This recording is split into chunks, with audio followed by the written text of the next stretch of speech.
Good evening, everyone. Today we are having another session with Srinivasan Kalyanaraman sir.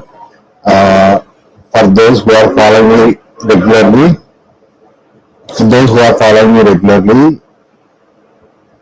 we don't need a special.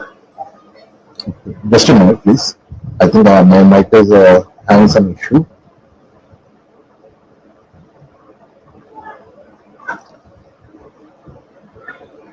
Anyway, I am giving it to you, sir. Please continue.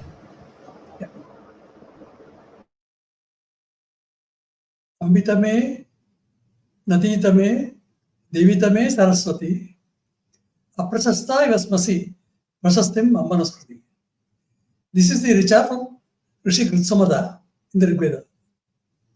So look at the metaphors. He calls Saraswati a Nadi. He calls Saraswati a Amma, mother. He calls Saraswati a Devi. Why does he call the Nadi a mother? See, this is a symbolic representation which is constituted as a metaphor. Why is she a mother? Symbolically, a mother takes care of her children and creates a path for the growth of the children. She cares for them, nourishes them, just as the river nourishes them. So the beauty of the Indian civilization or Bharatiya civilization is that it is a civilization of symbols, civilization of metaphors. Take the Shivalinga. Linga itself is a mudra, is a sanketam, is a symbol. It signifies some enormous thought. It's like a pillar, a fiery pillar. So a variety of figurative representations appear in the script, the writing system. So the tradition of the beauty of the ancestors of the Bharatiya civilization is that they were dealing with symbols. But they were meaningful. I think they were able to communicate effectively the meaning, interpretation of these symbols. So we will see the symbols not only of the inscriptions which are recorded in the 5-volume corpus so far, 6th volume is coming out. They are also recorded in sculptures. They are recorded even on coffins. They are recorded in figurines. So variety of material resources are available where these symbols are signified. The correct word for this in the Indian languages is sanketam, sanketamo, a representation, a symbolic representation of a thought, the shape of thought. So that is the beauty of the tradition. So the remarkable texts are available, thousands of them. And we have got fantastic lexicons, nigantus, in all languages of our country, which provide for clear explanations of these symbols, interpretation of these symbols. So we have a resource base from which we can reasonably make a evidential presentation on the importance of symbols for a cultural framework that's set up for a group of people working together for a common cause. That constitutes a group of Janapada, a civilizational group,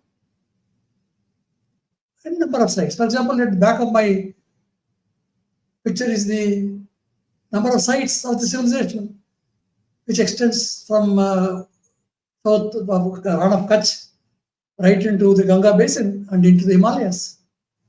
Thousands of them. About 80% of the sites are on the banks of the river Saraswati.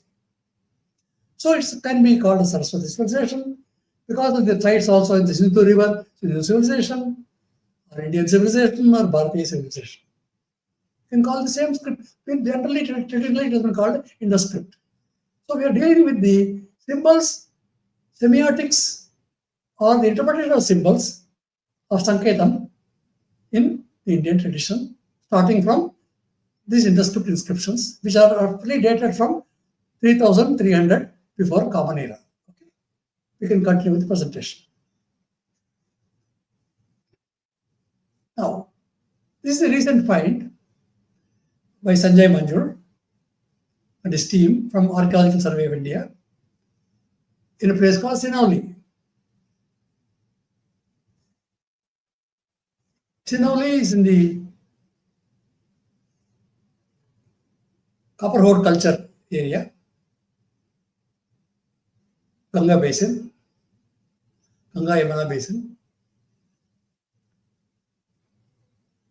In addition to the fully composite chariot with spoked wheels and copper impregnated on the wheel frame, and a coffin has been found.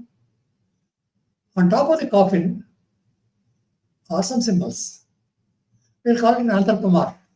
There is a human-like representation of some importance. There also have been found the swords, copper swords, bronze swords, and other artifacts. So excavations at Sinauli have yielded copper swords, chariots, and 106 human skeletons, which have been carbon dated to between 2200 to 1800 before Common Era. The photos are of the common copper swords and an anthropomorph on a coffin of Sinauli. Look at the anthropomorph. The face is shown in profile, and there are some shoulders, two shoulders, flanking the face. Then the face is decorated with the horns of bovine horns, like a buffalo or a bull or a bison. And in the middle of this horn is a ficus leaf. So now we have got a ficus leaf, the horns of a bovine, indicating some kind of a profession, and the face. That is signifying a person of some importance who is memorialized on this coffin. There are about 8 pictures of this same type. So let us try to understand what was the language in which these pictures were interpreted, were signified. I have gone through the medical Meluha as the framework for Desi Bhasha, or the guild speech. For example, in Santali language, Loa means a ficus leaf, Ficus gomorata. Similar sounding word is Loha. Loha is either copper or metal. So, Loha Patra, it can be called a Patra or leaf, ficus leaf. So, the similar sounding expression of the Loha Patra is Loha Patra. Loha is copper, Patra is goldsmith guild. Batudu in Telugu, Patra in Tamil. So, Loha Batudu, Loha Patra, copper goldsmith guild. Then other significants are Lohara Bata, metalsmith furnace. So Bata is like a worshipper, in a worshipful state. Bata is a warrior, so having horns. So symbolize some kind of a power that he held within a guild. So Bata is a warrior, Bata is a furnace. Bata also means iron furnace, metal furnace. So Lohara Bata is a metal furnace, or a warrior, smith worker. And there is an expression in Marathi called Lokhanda. Lokhanda means Loha plus Khanda. Khanda means implements. Lokhanda means metal implements, or Lokhanda iron. So there are 8 artificers of this kind, 8 anthropomorphs on this coffin. They may signify the tradition of Ashtadhatu, 8 metals workshop. So they may be group of guild workers, 8 of them, dealing with 8 types of metals in the workshop. One possibility. Then the body stature is indicated with the shoulders and the face and the ears. Kati is a body stature. A similar sounding word, Kati means a wheel ride. Kati means a warrior. This equivalent word is, great word is Chatru, carver. So he is a carver, he is an engraver, he is a warrior, he is also a wheelwright. He works with the wheels of a chariot. 11 types of the anthropomorphs of the Sarasvati-Sindhu civilization have been found. A variety of types. This is only one type that has been found in Sinauli. So this Sinauli is a continuation of the Indusvalley tradition where the anthropomorphs are shown. We will look at the number of anthropomorphs that have been found from a variety of sites across time in the civilization area. Next, please. Now, here is an anthropomorph of gold that also was found earlier in Sinauli by the earlier excavations. It is like a dance pose of a person holding a very typical hat, like the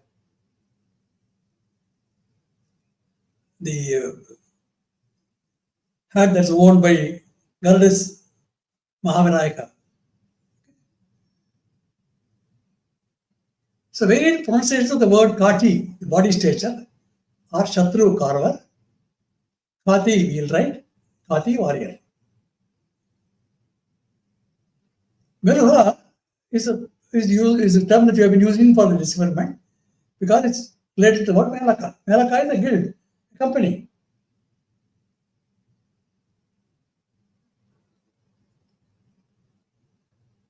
The med is a word which refers to iron, but in Slavic languages, med refers to iron, copper. So now look at the anthropomorph found in Sinauli, the gold anthropomorph. He's in a dance posture. The dance posture is called Karana. In Bhartrhari's Shastra, it can also be in a Kati body stature. So if it is Karana dance posture, the similar sounding word is a Karana scribe, Karana trade, Karana messenger, Karana dispatch. So trade accounting system, as recorded in the Purana, Karanam is an accounting system. So the sign 1 of the Indus script is a person standing with spread legs. It's like the a poster of a person. It can also be a Kati, a body stature. Kati also refers to a trunk of a plant. It's a trunk of the body. What is trunk? Frame of the body or structure of the body. Kati. Kati tekane means walking using a stick in the Marathi language. Kati is a kashta. Sarirachi Kati, frame or structure of the body, also viewed by some as arising from the preceding sense, measuring rod, stature. So it's the measuring rod, man's height, Purusha. So the golden anthropomorph of Sinauli is a Karana dance pose, signifying Karana, a scribe, a trading accountant, a documenter of trade. This is validated by Bodha and Sauta Sutra and the Slavic, Balto-Slavic, Indo-Iranian languages. Sinauli gold and 4 types of bronze anthropomorphs of Sarasvati civilization are professional calling cards of professional artificers, industrial metal workers. So we can look at them as Sanketa or Dharma Sagna. Dharma Sagna means responsibility signifiers. Dharma is responsibility. Sharma. So this is your job in the guild. You perform your function. You have got competence as an artist, engraver, turner, you do the job. So that's your competence, that's signified by Dharma Sagna. In fact, a lot of bangles have been found with inscribed symbols. Each of them signify a particular responsibility assigned to the worker in the guild. So now let's look at the history. Itihas. Mohenjo-daro dancing girls, we know, famous, 2 of them. Their posture is the dancing posture, Karana. So what are they signifying? They are signifying Karana, a writer, a scribe. So these 2 ladies, dancing girls, were scribes of the civilization. A class whose occupation was writing, keeping accounts. So Aratta is also referred to in ancient texts. It's a Meluga speech area, which is evidence in the Bodhayana Sarata Sutra, of total indicating migrations of people from the Sarasvati-Sindhu civilization area or Sarasvati river valley into. The unique design of the Indus script graphemic writing system or visual language or picture writing is clusters of categories of wealth accounting ledgers or like a day book which they were keeping. Just keep track of what they were performing, like keeping entry in a diary. So if we'll see the number of 44 signs, which are also slightly modified from this basic sign, sign 1. Okay, next one.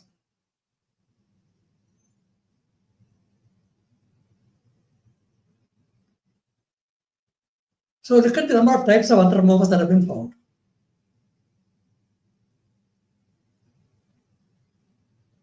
On top are the about 5 types of anthropomorphs with bent arms and some kind of a balded head.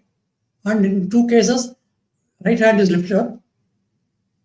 And there is also a type 3 anthropomorph found in Shivrajpur, made of copper, with a fish engraved on the chest of the anthropomorph. Look at the shape of the anthropomorph. It's like the horns of a ram and with spread legs. Okay? Karanika in Atharvaveda means a dual bird signifying spread legs. Karanika is a helmsman, steersman, a boatman, the head of a boat. Then we also have another anthropomorph that has been found from a place called Keri Gujar, discovered by the Archaeological Survey of India and kept in the museum in Delhi Institute. I submit that this particular anthropomorph of Keri Gujar signifies an ornament goldsmith, carpenter, because on the head of the anthropomorph is shown a boar. Boar is badi in Santal language. Badi also means an iron or woodworker, carpenter. But in the case of this Keri Gujar anthropomorph, on the chest is shown a unicorn. Unicorn is Konda, Kondana, Konda. Konda is a young bull. Kondana is a gem setter. Kondana. Kondan is fine gold. Singin is ornament gold. Singi is front thrusting, forward thrusting, spiny horn. That's why one horn is shown on the unicorn. So he's a metals merchant because meadow is a ram. Similar sounding word is meadow is a merchant. Med is iron. Med in Slavic language is copper. So it's a maritime trade guild. Because why is it a trade guild? Because they are all working together and creating a Sreni. So that's why some of the even wild animals are shown with a feeding trough in front. The feeding trough is a pattar. Pattar or Batudu means a goldsmith guild. Okay, so now we have got symbols which are able to signify in the language tradition of our country, the Desi Bhasha or the guild speech, words which signify the artisan activities. So we are able to slowly build up a trade glossary, a metalwork glossary, an artificer glossary of the metals age of the civilization. Now we know the metals age has been tracked back to Tamil Nadu, 3345 in Shivagalai, where iron artifacts have been found. And some small little marks have been found called graffiti marks in not only Shivagalai, Mailadumparai, Adichanallur, Kirdi. Okay? So now we have got a tradition where it extends all over the country. See, just as Kolar gold fields are supplying gold to Sarasvati civilization, it's kind of quite possible that iron was being supplied from South India into the Sarasvati civilization. We will find a number of records of this in the interscript corpora. So the unicorn is highlighted with the belly. Peta is a back or a belly. Pata is another variant of the same word, belly. Similar sounding word is pada, patada, metals manufacturing. There people work with metals. Metal work is going on. That is the signifier of the type 4 anthropomorph. And type 5 anthropomorph is that gold anthropomorph we found in Sinauli earlier, a gold foil of Sinauli. He also signifies a dancer Karana is a scribe, is an accountant, is also a metal worker. Okay? So he wears a cap. Is like a wicker work cap. Wicker work is Kannada. Civil sounding word is Kannada, hard alloys. He is a hard alloy worker. Now we see the type 6 Anthropomorph found in the Sinauli coffin. 8 of them have been found in the coffin lids. They are also Ashtadhatu, 8 metal workshop. It's a signifier. So we are able to slowly derive symbolic meanings from the language structure and the semantics, the meanings provided to these words in the civilization area of all languages. See, all these languages were together.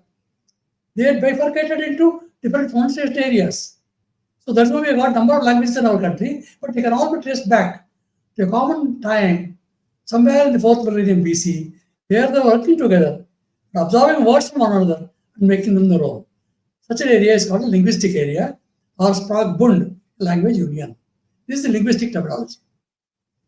There is a type 7 anthropomorph, which has been shown on a harpoon found in the copper ore bed recently.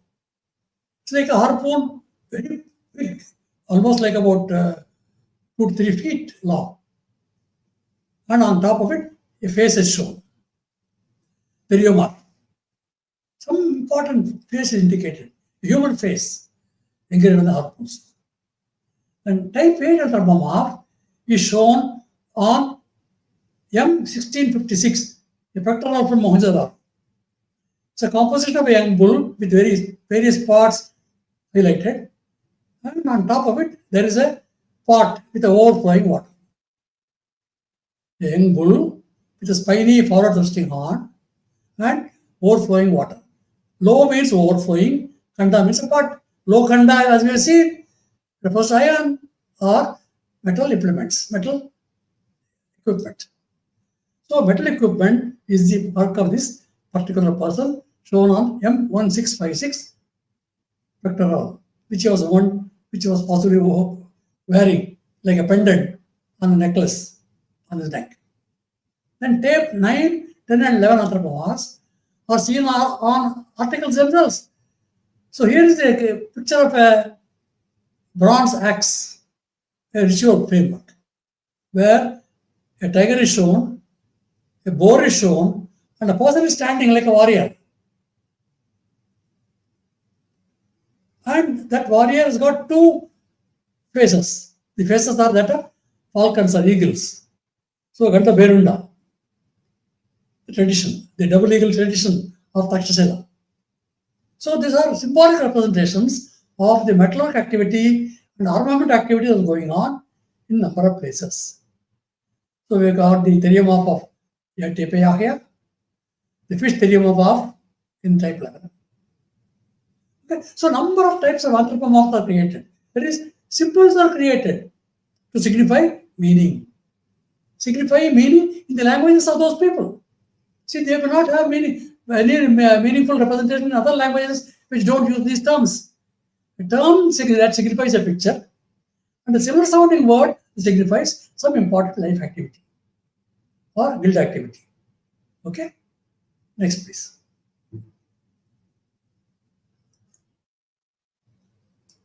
We are spending time to understand how the semantic structure, the meaning structures evolve as the symbols get modified, as the symbols get very beautifully engraved by the artist. See, they are artistic people. The artistic people who are our Pitrus were able to create the signifiers which you have to understand. So the technical word that is used in number of languages, Tambe ki Nakasi. Nakasi is a copper hieroglyph artwork in Marathi language. So we can see now how the anthropomorphs that have been found in the copper ore culture area, and the anthropomorphs found, 8 of them found on the coffin of the Sinauli chariot complex, signify the horned crowns adorned with ticus religiosa or signifiers. The signified are pani, ticus religiosa. Simple sounding word, pani, market, merchant. Manikan is a teacher, an asari, a carpenter. Panikan is a fencing master, one who reaches the use of arms, an arms trainer. Padakalam, yet Paitruod is Tamil in Tiruvasakti. So that means a person who is a trainer of the armed forces. Malayalam Panikan is a master builder. In Tamil, same word means a carpenter, Taksha. Taksha, Taksha. Taksha, Taksha. Taksha, Tatta. Tatar. Pashta. Taksha, Pashta. So, various pronunciation words. Taksha. So, the 8 Indus script hieroglyphs, anthropomorphs, copper anthropomorphs in bas relief, depicted on the coffin of Sinauli, Bhagpat, signify guild master of 8 metalwork mints. This is my submission. Because a horn is shown, some importance of headman, some kula, some guild headman. Or can be Dangar, it could be the horn of a Faisal. Dangar is a blacksmith. Takura, blacksmith. Similar sounding word. Variations occur. Takura, Taka, Tinker. Next, please.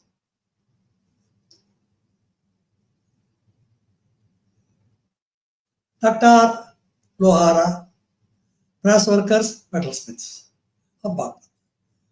I submit these are brass workers, metalsmiths of Sinauli, Bhagpat. Sinauli coffin anthropomorphs, 8 of them, compare with the seal M304 yogi posture. And also with another seal M295. 9 ficus leaves are shown. The ficus leaf shown on the anthropomorph Sinauli.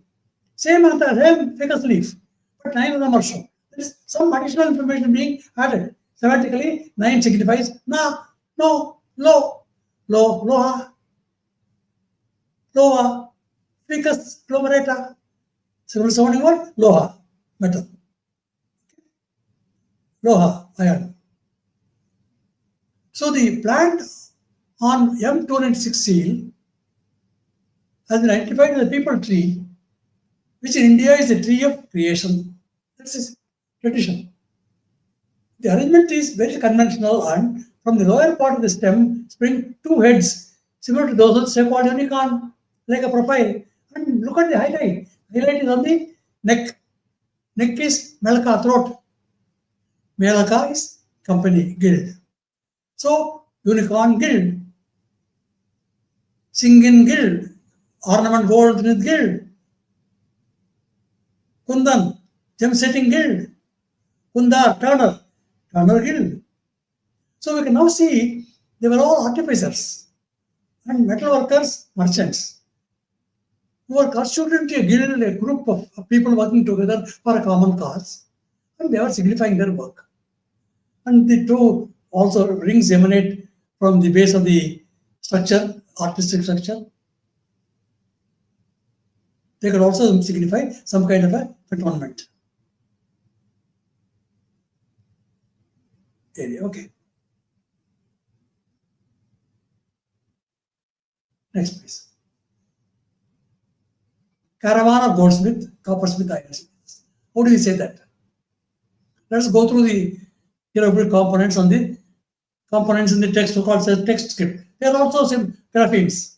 The entire picture is of graphemes. These ficus leaves, the 2 faces of unicorns, and then the 2 links coming out of the bottom structure, and then the dots on a circular framework, and at the bottom some kind of a post staff holding up some symbolic procession. The principal link in chain is called Lohala in Oriya language. So Lohala, similar sounding word is Lohakara, iron worker. Lohakaraka, Lohakara, Itopadesam. In Pali, Lohakara, coppersmith, ironsmith. Prakritam, Lohara, blacksmith. In Sindhi language, Loharu. Landa, Punjabi, Lohar. Lohari, Luhar. Punjabi, Western Pahadi, Luhar. Kumoni, Lohar. Nepali, Bengali, Lohar. Oriya, Lohala. Lohala, chain of link, Lohala. He's a copper worker, coppersmith. That's why the two links of the chain are shown. Then in Sinhalese language, Lavaru, coppersmith. Then Western Pahadi, Loa, blacksmith. Loari is his wife. In Garwadi, Loar. This is from the Comparative Dictionary of Indo-Aryan Languages, 11159. Lohala in Oriya means ironsmith. The principal link in the chain is Lohala. Lohala, ironsmith, Lohala, link in a chain. The two of them are shown because 2 is Dula. Dul means metal casting. So a metal casting, ironsmith, okay, is using the metal to create some equipment, some metalware. So Lohala also means made of iron. Lohala, plowshare. Lwar, plowshare. Loha, agricultural implement. Lohapala, from the Comparative Dictionary of Indo-Aryan Languages. And the same Lohala word also means speaking inarticulately, like the Meluha speaker, with pronunciations occurring in variety of dialects of variety of languages of our country. So look at the beauty of the signification, of the signifiers of the visual symbols, Sanketa, that is able to convey effective meaning for us, to understand the context in which this metal sage was evolving from the 4th millennium before Common Era. Now it has been conclusively established from the Antiquity of Iron publication of the Department of Archaeology of Tamil Nadu government, where a thundering announcement was made that the Iron Age now dates back in South India, at least in these specific sites of Shivalai, Mailadampai, Mailadurai, Adichanallur, and Kedadi, to the 4th millennium before Common Era. It's an amazing discovery, which seems to match with the words that we have got in the corpus of words which are able to relate to the graphemes or the symbols of the Indus script. Next, please.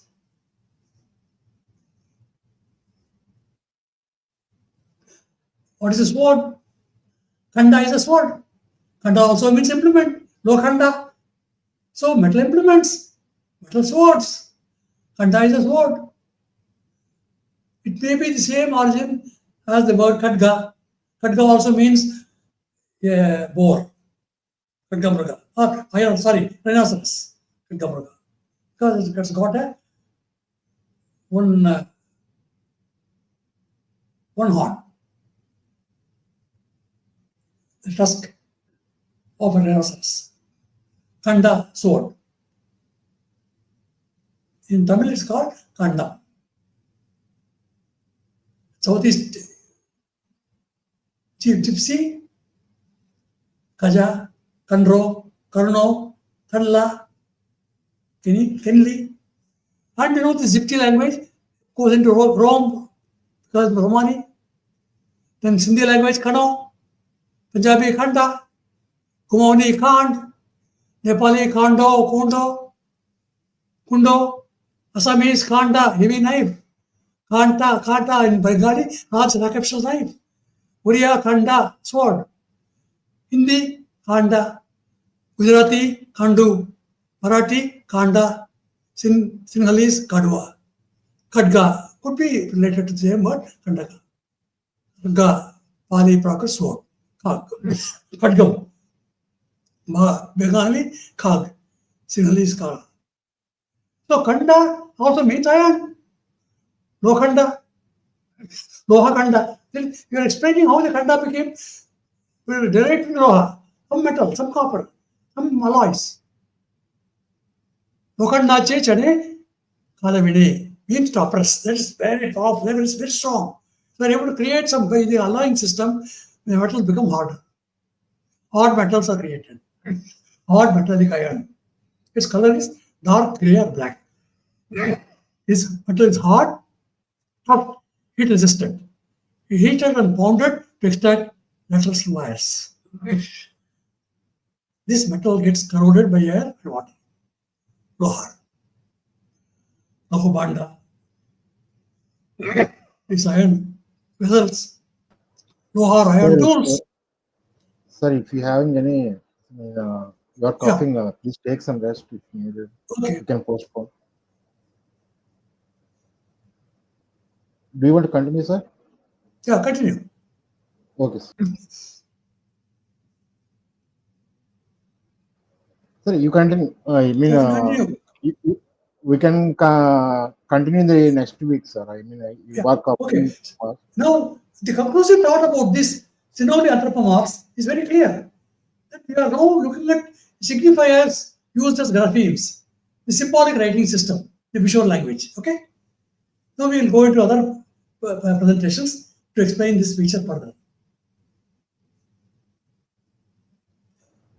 Shall we end this today, sir? Yeah. Go move to the next set.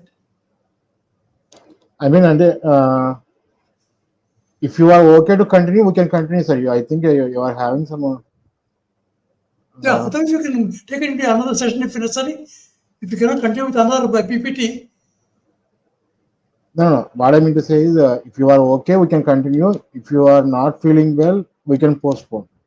Yeah, okay. What do you want to do, sir? You want to continue or postpone? So, conceptually, let's now look at the importance of this writing system. We are now arriving at a discipline that has been introduced through a process of writing. That is, speech is a way we communicate with one another. The same messaging system can be communicated in writing. So when you start writing things, the initial trend that was seen in even in Egypt also is of Egyptian hieroglyphs, where pictures of flora and fauna, the similar sounding words are taken and a reference principle adopted.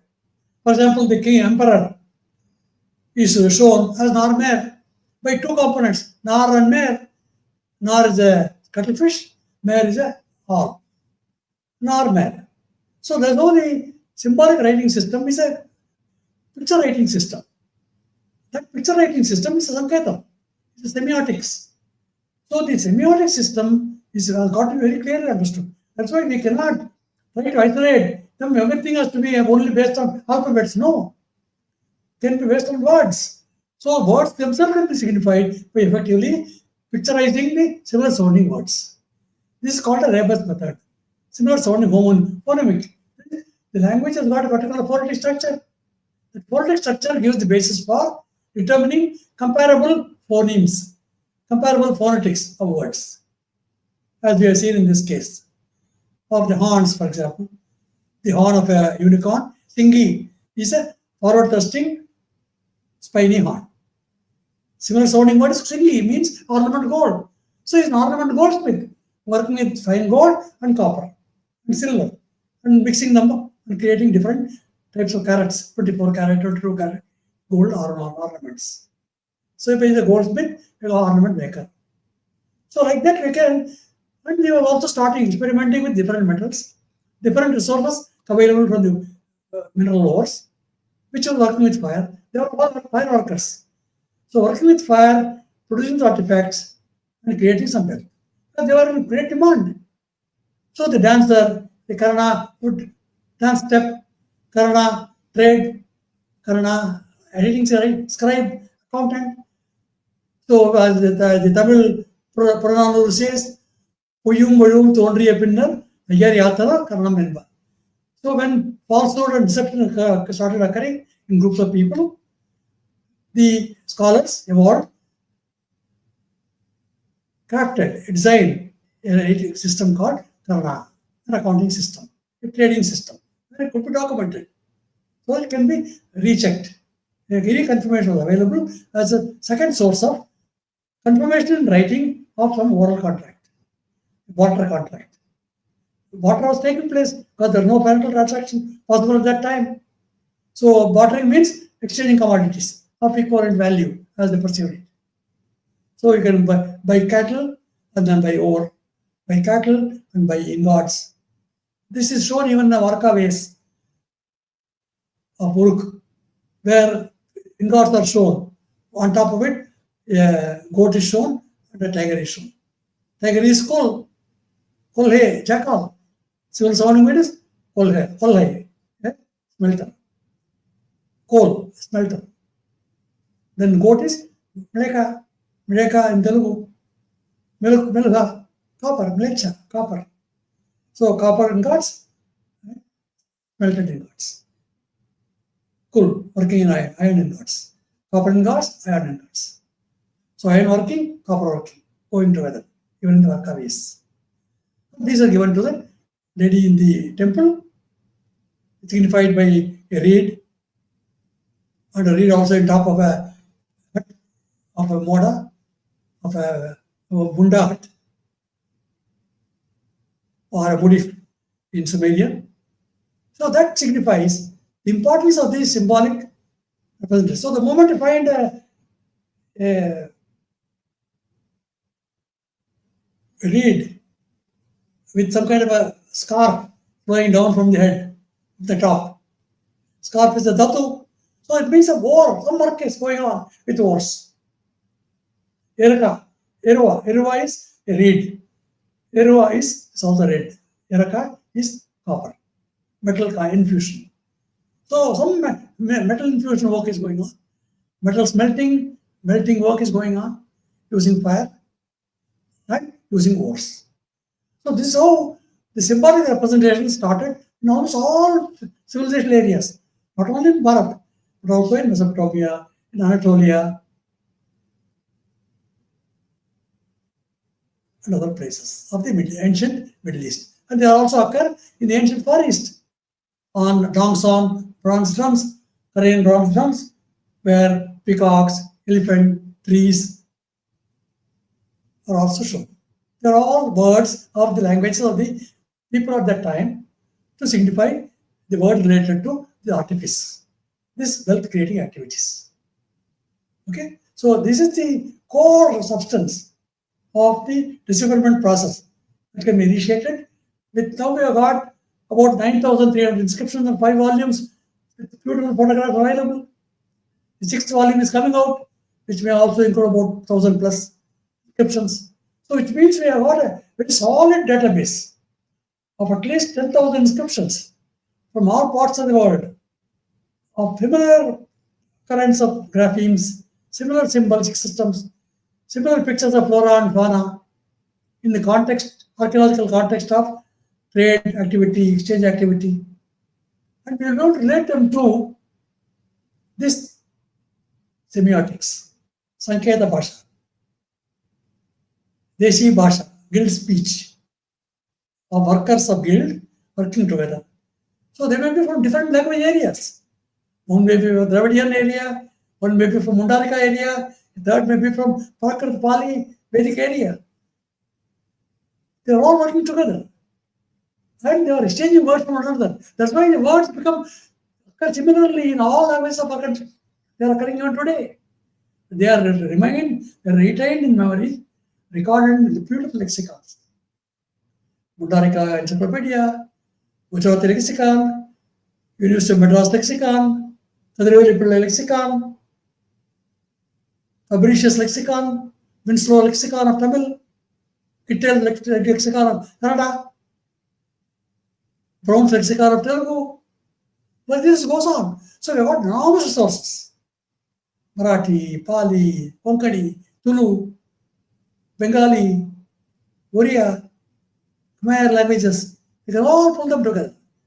So when you make clear glossary of some flora and fauna and household articles and artifices, body parts, number words in numeral countings, if we were able to put them together, we will be able to see a number of those clusters of words can also be represented as pictures. So this is the sum and substance of the visual writing system. A writing system based on pictures. So that's why I submit that this coffin found with 8 anthropomorphs or Sinauli coffin are signifiers of 8 metal workers in a guild, dealing with 8 types of metals. They were the Lohara, Lohala, smiths, metal smiths. producing the cart, producing the chariot, and also weapons, swords, harpoons that have been found in the copper ore culture. And we can find words for the harpoon, find words for the sword, find word for the pot, find word for the rim of the pot, find word for the fish sign, fish symbol, and modify the fish with some fins.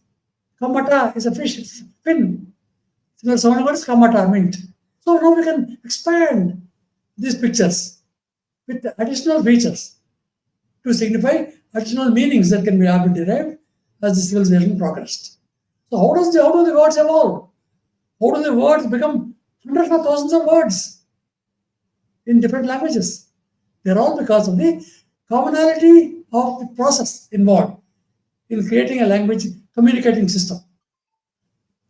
Words in the dictionary is one way of communicating, spoken. Or like the Vedic chantings, mantra. They're also one way of communicating. Like the dance posture is a way of communicating. Akshara Katham, by finger gestures, wrist gestures, you can communicate.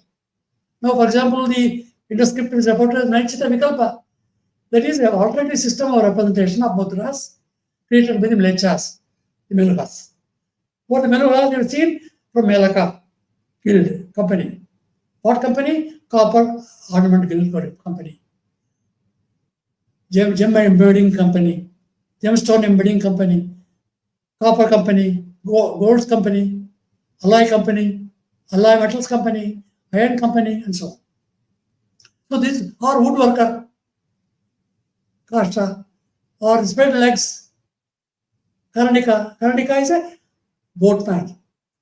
He is the steersman of a boat. He is the leader of the boat. He is also called Karani. Karani is a supercargo, responsible for managing the cargo. That is entrusted to him. See, there was a maritime trade that was taking place, evidence archaeologically, across distances, because maritime trade was possible through boats, through the river systems of Sindhu, Saraswati, Brahmaputra, Ganga, Yamuna, Persian Gulf, Tigris Euphrates, and war. Right up to Victoria. So there was the possibility of a caravan moving on boats, but also caravans of donkeys, complementing this exchange system. So this explains why most of the symbols repeat themselves. For example, the two eagle system is found in Anatolia.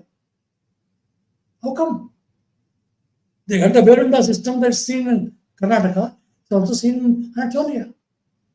Two eagles. And in Taksha, two eagles. What do the eagles represent? Sena. Sena is the eagle. Sena also means thunderbolt. So he's a thunderbolt maker. He's making a venomous weapon called thunderbolt. Okay? So such activity which created useful materials, metal artifacts, are brought out in a very beautiful London illustrated article by John Marshall when he announced the return to the world, a civilization has been found in Mohenjo-daro and later on in Harappa, and both together, having common features. And now we got 2,600 sites of civilization. Over 80% of them are in the Saraswati River Basin in India.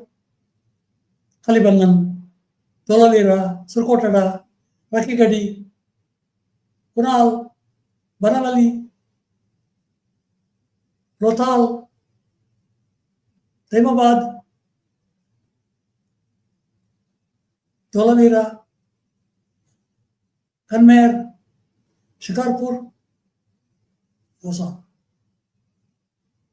So now we have got the discoveries in Tamil Nadu of the iron working.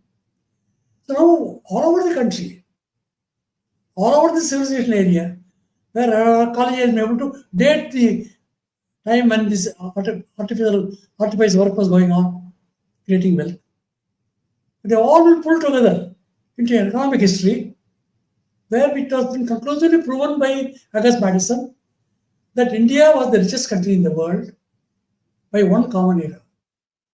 There were 2 millennia before from which this wealth was accumulated. It was a wealthy country because it was able to create material from using raw material resources like cotton, like silk, like iron ore, like copper ore from K3 mines, like the zinc from Zawar mines, like tin from the Mekong Delta area, and pull them together, create new alloys, new alloy metals like brass, bronze, ironwork, and so on. So to create an effective way of creating new implements, new metalware. For example, one pot was found in Susa. It's called the huge Susa pot. The number of metal articles together with cylinder seals indicating what the contents were. They were traded from Meluha. Meluha, what's Meluha? Melaka. The Mlecha area, the copper area. Mlecha is copper, Mechamuka is copper, Melaku is copper. Similar sorting words. So now we are able to see the importance of the writing system, the early writing systems, related to a metals age, where our ancestors started moving away from storage, started working with copper, and then suddenly found other sources of materials which had various qualities which are different from copper in terms of the melting point and all. And they were able to use different characteristics, different colors, and they were able to mix them together. Experimentation was going on. And trade was able to increase the multiplier effect of this exchange of ideas, which created a great civilization. A civilization where cultural activity was compensated, corroborated with commercial activity, trading activity, production activity, on an industrial scale. Look at Harappa. Look at the street of circular platforms that existed. Those platforms could be Patada or Fada manufactories where people had to work, possibly with a hut, a circular hut on top, or on top of each platform. Today, we are now going back into 5,000 years ago. How the construction looked like, we have to reconstruct. So it's possible to do a reconstruction across disciplines, across organizational areas of entire Eurasia, including the Far East and the Near East, and definitely India, and the Middle East and Mesopotamia, Sumer, civilization area, and be able to link together a common structure of communication, of messaging, of exchange of ideas, of barter, Utsava Beram. So, for example, in Mari, Utsava occurs, a procession, a festival procession occurs, or a victory procession occurs, where he carries on a stand on a corn cob, the unicorn. Some importance. The unicorn also appears in the gate, the famous gate, in Berlin. How did it happen?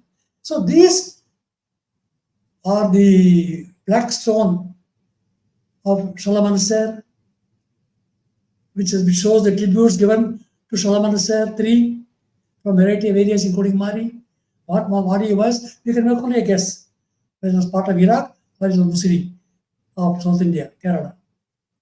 Or were they were using the boats similar to the boats that have been found in Ain Sukna on the Red Sea. They were using hewn boats of copper coil ropes, similar to the coil ropes that were used for making coil rope boats in Kerala. So our French archaeologists found that there is a way similarity between the Kerala boat working and the boats that were found in Ain Sukna shipwreck. So we are dealing with the radius Red Sea area, Persian Gulf area, Tigris Euphrates rivers, Sindhu Saraswati rivers, Ganga Yamuna rivers, Brahmaputra Padma rivers, Brahmaputra Mekong rivers. So we are able to see a unity that came about, and also along the Indian Ocean rim that is functioning as a maritime route. So together with the Silk Route from China dated to the 5th century BC, at least 1 millennia ago, there was a tin route from the Mekong Delta through the Indian Ocean route and through the riverine traffic into Mesopotamia, where tin was used together with copper to create the bronze. Tin plus copper, bronze. Tin plus zinc, brass and bronze. Major metal. And there was another metal called Bharata. Bharata is copper, tin, pewter. Beautiful. where copper, tin and zinc together. Bharata. Bharatanche Bande. Bharata is the word. Bharata is a complex alloy metal. Did the word Bharata, Bharatdesham come from this word? Bharata? It's a well sought after metal. Or did Alexander come here in such a steel? Ukku? Ukku steel? Ukku, where the word come from? Ukku. It's a Telugu word. Ukku, Tamil word. So you can also see words, the process of irumbu, irumbi, irumbu. Ants also are graphemes in the script. So irumbu is iron, yakku, ukku steel, ukku swords, and making crucible steel, like a Benin god. And they're also shown on top of on the figurines of Zebu, old shape, crucibles in that. So we are dealing with an incredible amount of materials available in the Indus script corpora, which we can be used for reconstructing the economic history, reconstructing the archaeometallurgical tale, and also reconstructing how the tin source was obtained for all over Eurasia, where tin was not available at all. Where was it coming from? I am proposing positing a hypothesis that it came from the Mekong Delta. We have to prove it by analysis, but unfortunately, provenance analysis, we are not able to establish the source of tin. But we have got material resources available in these inscriptions. And bronze artifacts are available, which contain tin. They have been analyzed to contain tin. Where did it come from? The tin source has got to be found out. I am suggesting tin was sourced to India because the tin ingots are found in a shipwreck in Haifa, in Israel. They contain Indus script inscriptions describing rivers in the tin ores, tin ore ingots. It's one suggestion. So, like this, I think we have got a work on our hands to rewrite the economic history, the archaeometallurgical tale, the way the industrial revolution took place. The industrial revolution was because it was the end point of the so-called golden age, where the gold became an exchange commodity, an exchange of value. A gold standard was established. They were able to differentiate the different carats, 18 carat, 20 carat, 22 carat, 24 carat. That way, if I find the very first coin shows a lion and unicorn in combat in Lydia coin. One was a Singachornam, Simba pure gold, another is a ornament gold. So there was a fight going on, fine gold, ornament gold. But gold was important, gold was traded. Kannada, gem setting was taking place. The Pope is grave in Europe, where she was wearing beautiful ornaments. And some of those ornaments also have typical sleeves symbols, so important symbols of money, of Loha, ficus, Pani, merchant, Loha, metal, iron, copper. So like this, I think we are able to reconstruct and deduce a reasonable interpretation of the semiotics and Sanketam of the civilization. We'll continue with this in subsequent sessions. Namaskaram.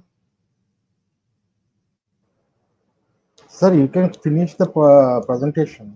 Yeah. We can close it. Namaskaram. Yeah, okay, sir. I will close the session. Yeah. Okay, We'll continue thank next you very time. much for viewing this live. We will continue the next Saturday. Thank you very much, sir. Namaskaram. Andy.